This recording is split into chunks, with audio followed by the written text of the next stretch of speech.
The new DJI Mini 3 Pro has landed. In this video, I want to show you what's in the box, I want to get it up in the air, and I want to share with you the results. Welcome to the Photo Genius channel.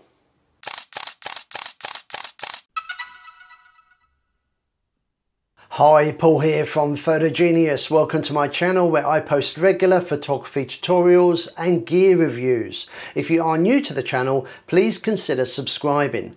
Now, according to DJI, Pro does not have to mean big because they've just released the brand new Mini 3 Pro. This is a tiny compact drone that is packed with features that you would expect to find in the much larger, higher end and more expensive drones, but not typically in a small mini drone like this. So a few weeks ago, DJI asked me if I would like to test out their latest drone, and after some time stuck in Australian customs, the box finally arrived.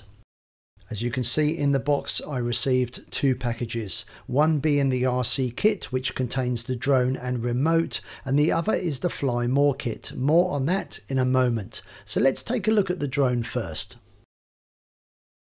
Inside the box, of course, we find the new Mini 3 Pro and a newly designed remote controller, which as you can see features a large screen built in.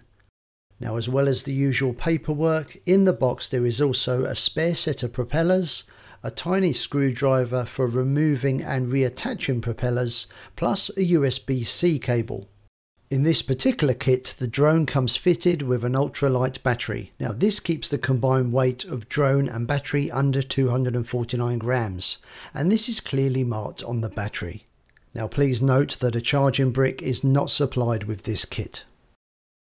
The second box is the Fly More Kit Plus. Now, this includes a neat little bag to put the drone and accessories in, two spare sets of propellers, some spare leads, and most importantly of all, two higher capacity batteries for longer flight time.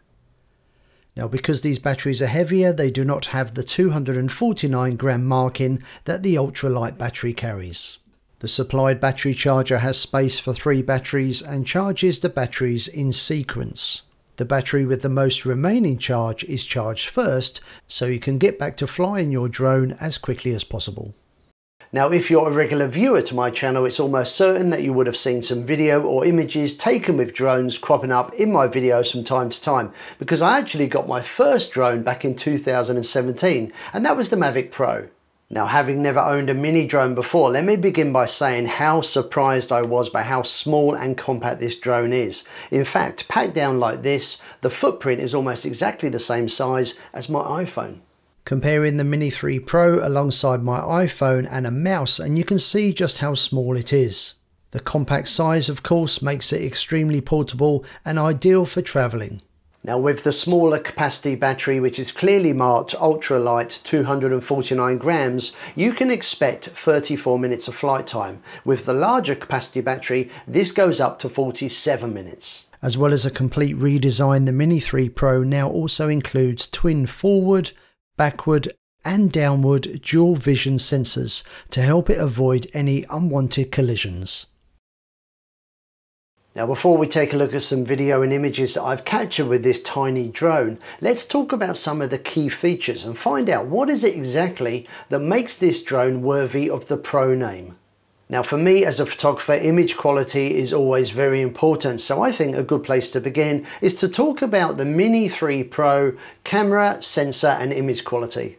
Starting with the sensor, the Mini 3 Pro has a 1/1.3 inch 48 megapixel CMOS sensor. Now, this is larger than we've seen previously in the mini drones from DJI. The camera lens has also been improved with an aperture of f1.7 compared to f2.8 found in the Mini 2, and this is significant. Now, when it comes to aperture, all you really need to know is the lower the f number, the wider the aperture. And the wider the aperture, the more light can be recorded by the camera sensor. Now, in the Mini 3 Pro, the aperture is f1.7, and this is significantly wider than we've seen in previous mini drones. So a combination of that wide aperture and the new larger sensor means much better low light performance.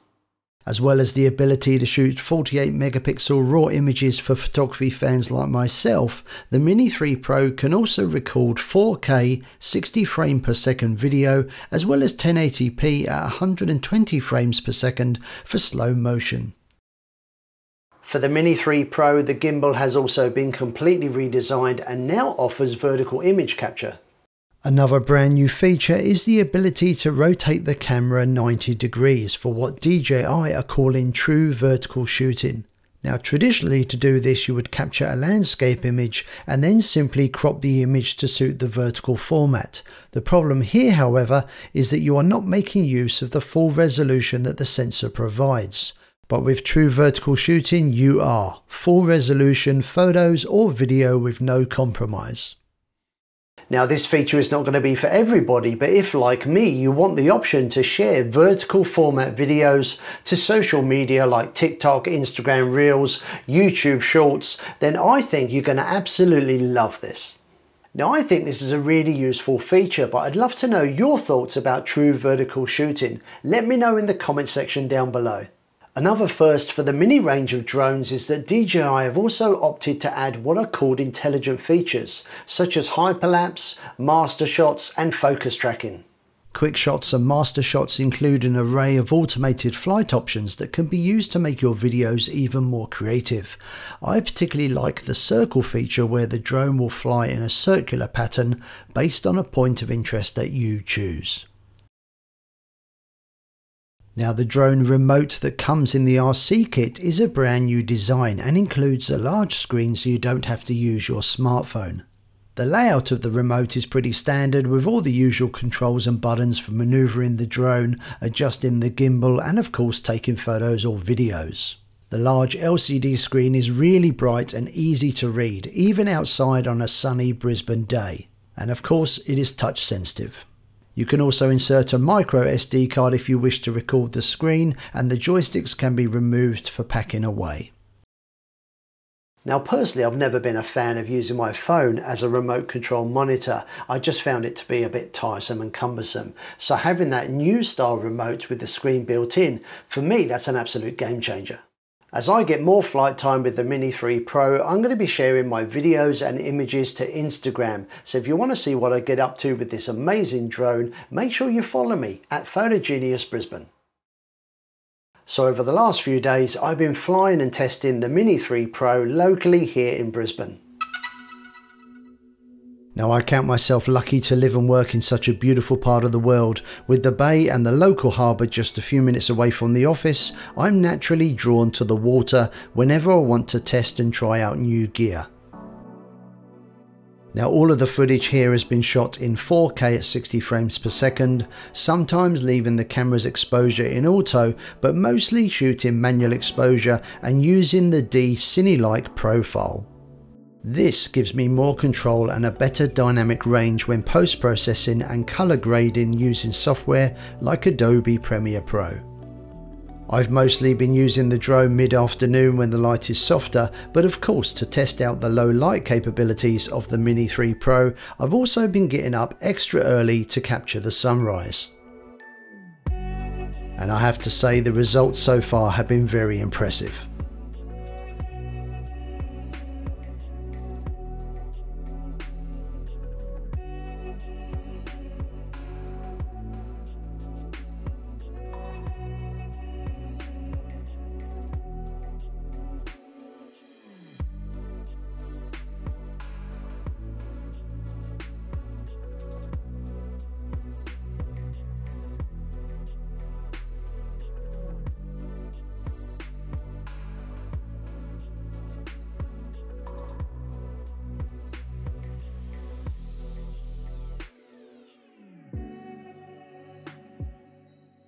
And of course, I've also been capturing some vertical videos for my socials using the true vertical shooting feature.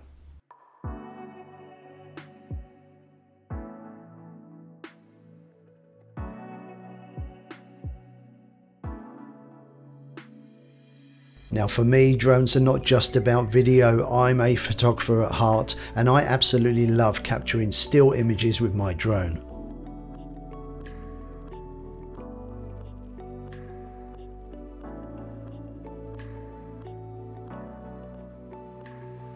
I particularly enjoyed using the panorama feature to get some really cool expansive panoramic shots of the harbour on a moody overcast afternoon.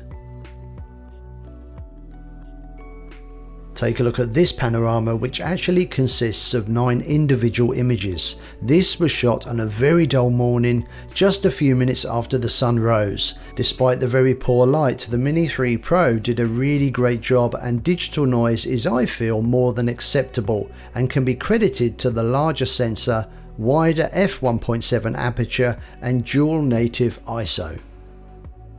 I've yet to test out all the features of the Mini 3 Pro, but from what I've seen so far, I've been more than impressed with the image quality and ease of use, and I particularly love the new remote control, which has been an absolute joy to use. Now don't forget, if you want to see more videos and photos that I've captured with the Mini 3 Pro, just head over to the Photo Genius Instagram. Now I really hope you've enjoyed this video. If you did, please consider giving it a thumbs up because it helps the videos get noticed. That helps the channel grow. Consider subscribing if you want to see more from me, and I want to say a big thank you to DJI and of course you for watching. Hope to see you again sometime soon. See ya. Bye.